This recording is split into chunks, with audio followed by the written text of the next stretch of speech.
to our technical session. The topic for the technical session is modernizing society for critical infrastructure protection. To present the session, we would now like to welcome Mr. Brijesh Miglani, SSE Security Strategist, Forbes Point. A huge round of applause as we welcome him on the stage, please.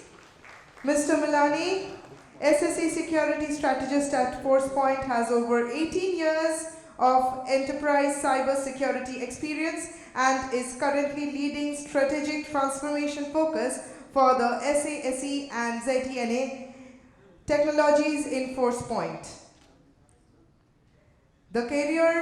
He carries the experience across industries verticals like banking, telecommunication, manufacturing, and IT, ITES, etc. An accomplished security ISSP certified professional. He is also trusted security advisor to some of the top enterprises of cloud transformation, zero trust adaptation, data security, insider threat programs, and cyber threat intelligence. He is also helping in running multiple workshops to customers on zero trust and SASE architecture, focusing on the user and data protection strategies. Could we have a huge round of applause as he is going to speak on the technical session? Thank you. Thank you. Good afternoon, everyone. Can I have a slide? Yeah, so I think we had a really good session from Sanjay sir, emphasizing on certain numbers, right? He mentioned certain numbers on cyber security, and he also mentioned certain cyber hygiene practice, right? Which I think we should all follow in the cyber security world, because we have seen the evolving trends, right? Year on year, okay? Pre-pandemic, post-pandemic, the things has also changed. So what I'll be covering in the next 20-25 minutes is giving you a view that what are the evolving threats, how the security can go and adjust along with it, how the modern security looks like, okay? And then definitely we can have a Q&A offline. So from a transformation world, I think we all understand that the things has transformed after the pandemic, right? It was planned, right? In 2019 itself, the Gartner talked about that there will be an adoption of multiple things over the cloud, okay? And the thought was, because the digital transformation is happening, and when I say digital transformations, the transformations happen in multiple verticals. People was going mobile, so there was a user transformation. People was started using local breakouts for their branches, that was a network transformation. And then adoption of the cloud, whether it's a service, whether it's workloads, those were the transformations which was happening. And what has happened in the pandemic, it has accelerated. So the things which was planned to come in 2025 was come 4 years before in 2021, okay? And that's why now the security has to adjust with those changes.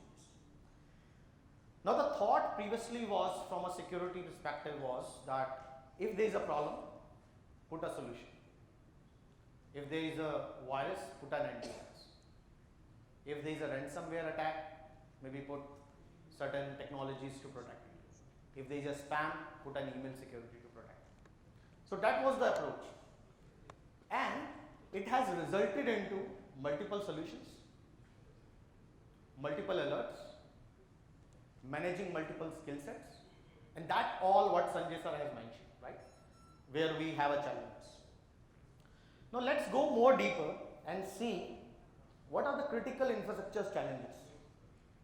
Now, a critical infrastructure is definitely one which is mentioned by a government, which is related to your power, telecom, banking, and all that. But for any organizations, their own core business is their critical piece, right? So what I have done is, I have just focused on certain challenges on a very high level.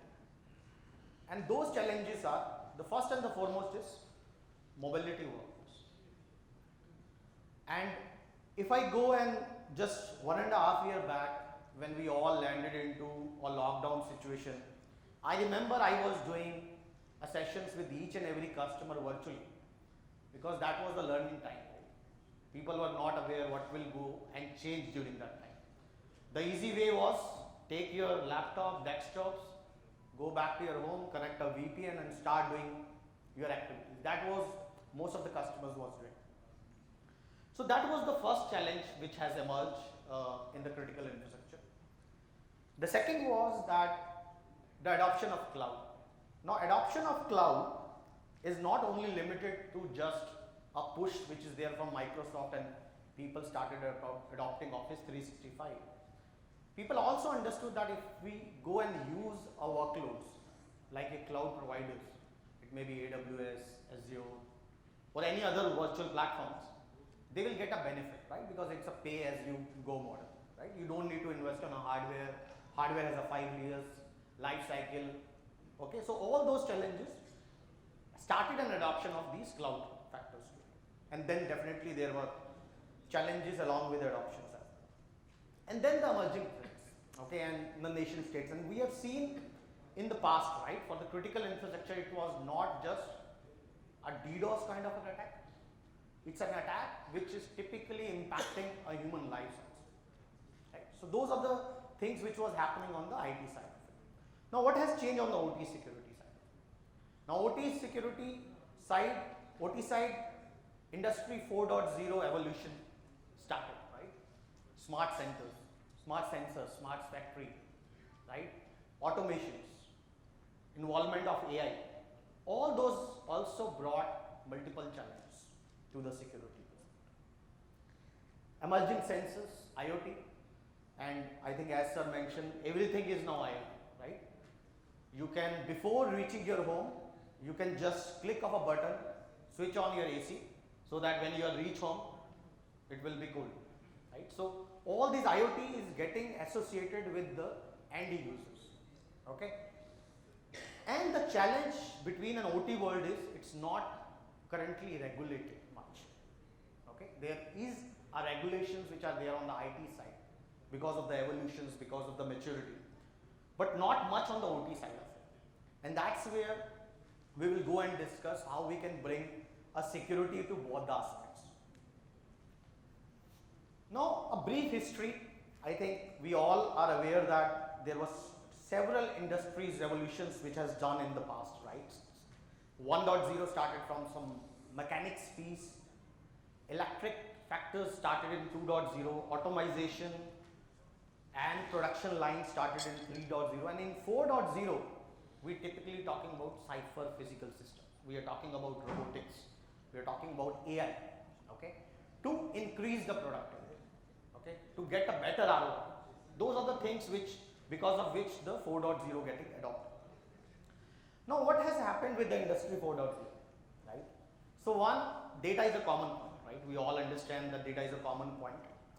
Now, in industry 4.0, if I say cyber security is playing a major role, and I'll tell you some real examples. So I was discussing with one of the customer, and the customer says they were into pharma. They have their production line, they have their OT systems. Now what they have done is they have built a SOC. Now because they built a SOC for a better commercial optimizations to reduce the dependency of the skill set, they have gone same as a service. Right? It's very, very common thing. Now how will they will take their OT logs back to their SIM vendor who is on the cloud? Okay, so because OT and IT was purely air. Okay, so those are the evolving needs, and I'll discuss more on them. So what has happened? The industry 4.0 brings certain challenges. First, there is no reference benchmark. There is no scientific milestones approach. There are no standards which are typically written for it. In the security of the OT, we are using the standards which are written for IT. Okay, if you ask me. Then there are air gap systems, because at that time, with the air gap, the things was working, right? Everything which is on the production line do not have any relevance to the IT piece of it. And the traditional way the people are doing it, if they want to do a patch update in the production side, what they typically do, they download a patch to the server on the internet side, do some manual file sanitization processes, bring that patch to the OT side, and do a patch on it.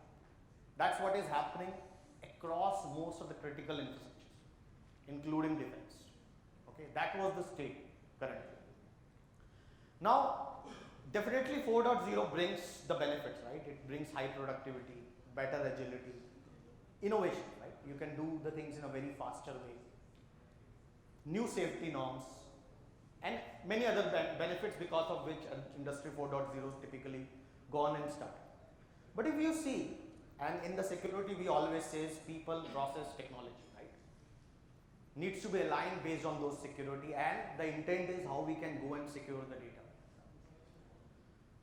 And we have seen in the last recent, a weeks back I was there in Kolkata only for some event, and at that night we get to know that Tata Power got breached, right? And what typically those attackers has do, they have published their data on the internet, right? So it's all about data. Okay. Now, how these protection gaps and technologies gaps can be covered. Okay, so these are the history of cyber attacks which we have seen in the past. There was a Triton cyber attacks. There was that cyber attack which was purely focusing on semiconductor chip shutdown. Okay, so these are in the past we have seen multiple critical infrastructure attacks which may be due to the ransomware, maybe due to some exfiltration of data, maybe due to some supply chain of attack where the patch was not properly fixed. Okay, so there is a complete big list of critical infrastructure which has happened, attacks which have happened in the past. And where was the challenge? Because there was an operational network and then there was an IT network. And the challenge was how this can share an intelligence between each other. And what that intelligence is? See, IT has matured over the period of time, right? With regulations, with security by design. But that was not case from an OT side of it. Okay, you have not seen the vulnerabilities on the OT sides of it, right? In the past. So how we can go and bridge that gap, and that's where our focus will be. So there are certain guidelines, there are certain frameworks which was designed, which is applicable to IT and OT. And one of the framework which I'll be emphasizing on is a zero trust, right? So zero trust was introduced by Forrester. Okay, so Forrester is a third party analyst, introduced this term of zero trust, and the focus was that each and every point of the security needs to be taken from a zero trust angle. For example, zero trust from an access level, zero trust from a content level, zero trust from a network level, zero trust from an applications level. And then this zero trust architecture evolved in the last 3 years. So we have seen the NIST white paper which talks about 7 principles of zero trust, that zero trust should be risk based, right? It should not be static. It should change. It should be adaptive in nature. Okay. So there was zero trust architecture mentioned by risk. Then there was guidelines. So I think Sanjay sir was talking about cloud security providers, and then there is a empaneled CSP providers which government has authorized. But there was also a guidelines which was written by NIC, purely focusing on how you can go and adopt cloud security best practices. Okay, and not only that, in this year there was also a CERT guidelines which also focused on how you can go and report a data breach, how frequent, what are the technologies which you can adopt. And they mentioned both. They mentioned IT side of the technologies, they mentioned SCADA sides of the technologies, purely focusing on that. So there is an awareness, there is a focus of driving a security along with this evolutions. Now how the evaluation needs has changed. So one need was where it was purely on an IT side where people are roaming, data is everywhere, cloud adoptions, but that is not only limited to one side of the table. There is an OT to IT convergence. So OT needs to talk to IT. And what those convergence are? For example, you are going and building your SOC. Okay, there are multiple power companies who are building their SOC, and I'm working very closely with them, where their thought was, let me go and start from an IT side of it. Let me get some threat intelligence.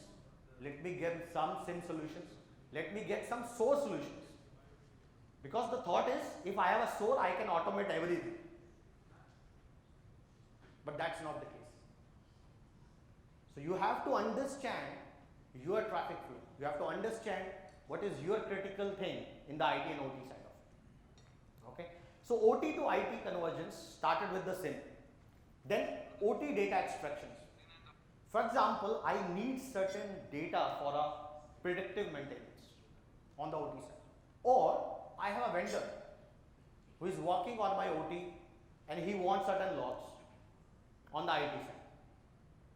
Okay, these are the real on-ground factors which go and focus on OT and IT convergence. Then IT to OT. Can I enable some SCADA control centers, right? Can I force something from an OT to IT side of it? Patch management.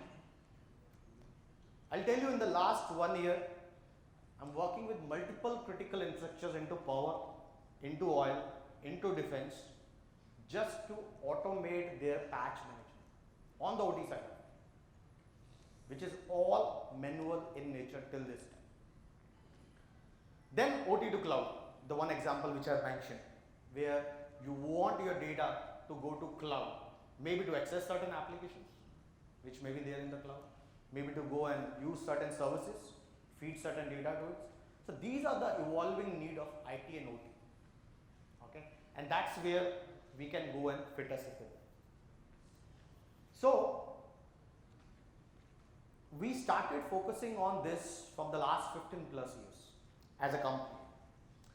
So as a company, we understood that there are air gap systems, and those air gap systems needs to connect for these evolving needs. And in the past, there are solutions which the people are using, but those are not maintained for air gap systems. Like I'll tell you, if I go to any other customer and I'll say, sir, are you doing for something for SCADA security? They will say, yes, we have a firewall. Every other customer says, I have a firewall. But is that firewall still maintaining that air gap? Or that firewall is acting as a bridge between IT and OT? On the technology side, as soon as you put a firewall, you connect one IT, one OT, it's created as a bridge. It's not an air gap. Okay. So there were technologies which has evolved in the past. So after firewall, the people started using diodes. Okay, and the diodes was one-way communication, no acknowledgement. Data will transfer from this location to this, but there is no acknowledgement. You can understand like a UDP protocol. Okay, so diodes was also focused and adopted by multiple technologies where they don't want to see what is going on. They are just blindly forwarding one piece of it. And then we evolved one solution which we call as a cross-domain solution, because it's go and connects two separate networks, and we call that as a data card. Now data card has an intelligence that it still maintain an air gap, because the transmissions, channels, memory space, everything is purely isolated. Okay, and it is not only give you an acknowledgement, but also give you flexibility to do a data manipulations. I'll give you maybe some simple examples. I want my OT logs to be shared with a vendor. If you go and pass your OT logs to a data card, you can do a data eradications. You can remove certain fields. You can mask certain fields. You can mask your IPs. Okay. If you want to move a data from a patch which you have recently downloaded from an IT to an OT, you can understand whether those patch has any active scripts. So you can enforce a content disarm and reconstruction logic to it. okay, and you can remove any thread from that patch piece, okay. And there are multiple use cases which you can use. It's also getting used for smart cities. So smart cities used CCTV cameras, and CCTV cameras get some feeds. Now if CCTV cameras are physically tampered, okay, those feeds can also be captured back to the CCTV central systems and pass through the data card. So you can define your baselines and outliers based on it. Okay. So data guard purely focused on multiple things where you can go and secure a data between two air gap networks. So you can do a data eradications, you can do data masking, you can do a threat removals, you can protect it from stenographic attacks. Okay, I'll come what that stenography is. So there are different data filtering process, and as I mentioned, it can be used for your structured data, it can be used for your unstructured data, it's getting used by defense systems, it's getting used by power systems, it's getting used by airspace management systems, because it has that intelligence to move data from one assurance level, we call it as a assurance level between IT and OT, low assurance level to high assurance level, and still maintain the security base. Okay, so this is the one typical technology which is helping the critical infrastructure. Now the threats has evolved over the period of time, and I know that the entire day you will hear some ransomware based discussions, how we can go and protect through it, how we can go and protect a 0-day kind of a thing. So I want to bring something very different to you from a threat perspective. Now when threat was very straightforward, right? Previously, when we know, okay, there is a virus, there is a signature, there is a hash, we go and search that hash in a database and we'll say it's a virus. Then the 0-day started, and what we will all started doing is, we were taking the files, moving that files to a virtual sandbox, and we were analyzing the behavior of that file, that whether that file is doing certain callbacks, whether it's doing certain registry changes and all that, and then we'll say whether this file is suspicious, malicious. But what we are again doing, taking a hash, putting that in a database, and we'll be calling it the 0-day. Now when I talked about the zero trust has also gone to now the content. If I'm downloading something, if I'm receiving something, in a zero trust way, I will not go and trust that content. Okay, so what I'll do is, I will take that content, I will take that file, I will extract the content from that file, only content. I'm least bothered whether that file has something else, because what I require is a content. What an end user requires a content. I'll extract it, I'll verify it, and I'll reconstruct a new file. And that technology is called CDR, content, disarm and reconstruct. Now it's not a new technology. It's now gone to a different level. So the first level of CDR players, what they were doing is, every time you will get a new file, convert that to a PDF. Because at that time, everyone was thinking PDF was secure. Okay, but there was a PDF which was suspicious also. So what now Zero Trust CDR is doing is, if you go and download an XLF, you will get XLS on. And what it also helps you in securing too. So have you heard of a recent attack which has happened in Middle East, whereas a Windows logo was used for launching a malware? So in that Windows logo was used, user has to just click on that Windows logo and there is a executable or a malware sitting behind it get executed. This type of attacks called steganography attacks. No sandbox, no antivirus, go and detonate this kind of attacks, and that's where the CDR will help. So it extracts the image, verify it, recreates an image. That also help you in stopping any kind of steganography attacks as well. Now, the third thing is why we all are spending in security because of our data. Okay, and we have worked with multiple states, right? West Bengal and other states as well, both on the state wide area network side of it for securing their internet as well as on the data center side of it.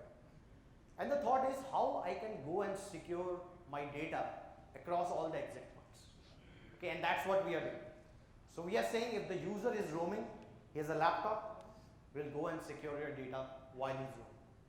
Is he is accessing your internet, and if there is some data exfiltration that is happening, we'll go and protect you for it. So we are focusing on a zero trust data protection across all the channels. So whether you're doing over the endpoint, over the email, over the network, and now over the cloud as well. So now if the people are using Office 365 or Salesforce or AWS or Azure, they have the data line there. Okay, so same set of controls has gone there, and we are securing. So we are securing multiple scale data centers. We are securing multiple MHA customers purely on the data protection side. Now the other thing which has also evolved over the period of time after the data, which is content, and where the security is now moving is context. How we can build more context. And building more context means, can I get more activities from a user machine and do certain baseline? And based on that baseline, I'll say what is the outliers, how he is behaving. Some call this technology as a user profiling. Some call this technology as a UEBA. Some call these technologies as insider threat monitoring. Okay, so we have a user activity monitoring component, which we typically use to not only just capture his data events, but also his rest of the events and his behavior over the period of time.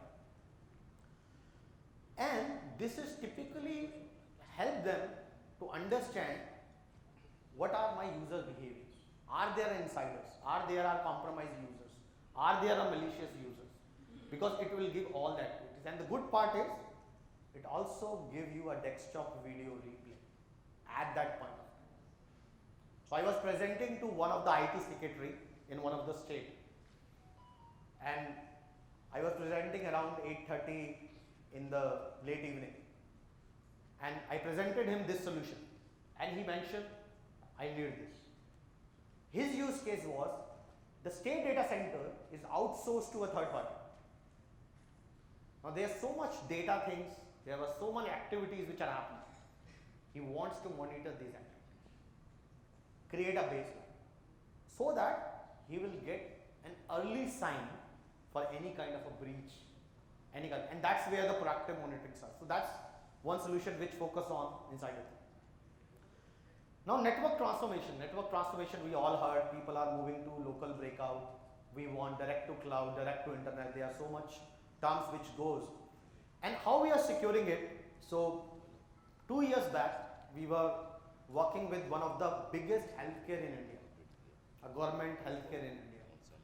And they were spending close to around 50 to 60 lakhs in their bandwidths across. Okay, they have more than 3,000 healthcare centers across the India. And they thought, can we go and focus on network transformation, because everyone is focusing on network transformation, but no one was adopting, no one wants to start. So they started us on a journey of a SD-WAN, secure SD-WAN. And within 9 months of time, right, they have moved from MPLS back to the broadband across their health. Only for the hospitals, they have put one MPLS, one broadband, but for all the dispensaries, they have moved to broadband, which has reduced their cost drastically. Gives them a benefit of using a 2 MB pipe in comparison to 100 MB of broadband, faster speed. And with the SD-WAN, they were able to control, irrespective of the ISP, what is the latency, packet loss, jitter, and based on that, they were rerouting the traffic, which we call as a quality of service. Now their entire 3000 locations are running on our SD-WAN. They are doing video conference on those SD-WAN on the backbone, okay, and they really now move to the cloud. Now they are adopting cloud. So that's the journey that they have taken here. So we have an SD-WAN, which typically a hardware virtualized cloud based. All the three factors are there based on the organizations, and it gives you a unified view because it gives you a security plus SD-WAN capability. So it will give you an intrusion prevention, it will give you a firewall, next generation firewall capabilities, and if you want to learn more, we have a booth, we can go and give you a deeper view to it. But that's some other technology which helps in forming a network transformation piece of it. Now there is a new thing which is happening in the last 1 year. Right? Everyone wants zero trust, and everyone starts zero trust with the ZTN.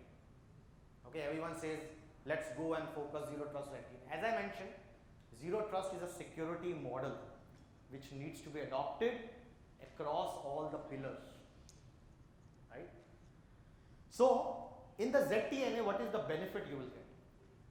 So till this time, we all were using VPN, right? We connect to our network. Once we connect to our network, we go and access the applications. Now we want to access an application, but we establish connecting to a network. Now the challenge is, if I am a part of a network, I have a space of doing a lateral move. And that's what happened in a very recent attack, Uber hack. If you have heard of an Uber hack, that literally the trigger point of an hacker entering the network. Then definitely he has done an elevation privilege connected to a Slack application and all that. That's a further things, but his starting point was VPN. So the thought was, can't we go and move to an application based access? And that's not a new technology at all. Okay. Moving from a VPN based to a reverse proxy based. And that's what is happening in the ZTNA. So you only get an application access. You can still understand what that device is. You can do a device posture. You can understand whether it has certain antivirus, firewall running and all that. And then you will go and connect back to an application. So we do provide a ZTNA, and in that we can protect you from any threat entering your applications, any data leaking from your applications from a ZTNA perspective. Now there are different models based on customer to customer.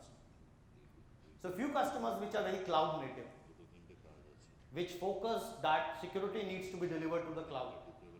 This is the platform which we provide on securing their internet, securing their cloud applications, and securing them through a zero trust network access. And this all delivered as a service. But if a customer needs to go in a hybrid, they can also go and use a hybrid. They can put an on-premise thing on the cloud thing. So that's a platform which we also have. Now from a zero trust solution, and whenever you get a time, please visit our booth. We can give you a view of all these zero trust piece. So air gap security we talked about, data guard, which securing from IT to OT conversions. We talk about content disarm and reconstruct. People are also using this CDR typically in a banking for their portal protection. So for example, I have a customer which typically do online KYC. So when they do an online KYC, there is a data which uploaded back to the portal. Now they want to make sure that data do not have any malware. Okay, because it's an image, right? When you go scan your Aadhaar card, it's an image. There can be a malware put behind it. Then insider threat we talk about, which monitors the activity. On the IT side, you have a platform which you can go and adopt. There is a data protection which you can go and adopt from a data security, and from a network transformations you can adopt firewalls, SD-WAN and IPs. Okay, so with that I'll conclude this session. So for any Q&A we can connect offline. Please visit our booth. We have our demos running there. We can give you a view, a real-time view, how these looks. Okay. Thank you so much for your time. so much, sir, for such a knowledgeable session. We would request you to please wait, as we would like to invite on stage Mr. Shubhashish Chatterjee to hand over a token of gratitude to Mr. Brijesh Miglani. Sir, could you please do the honors? A huge round of applause. Thank you so much, sir.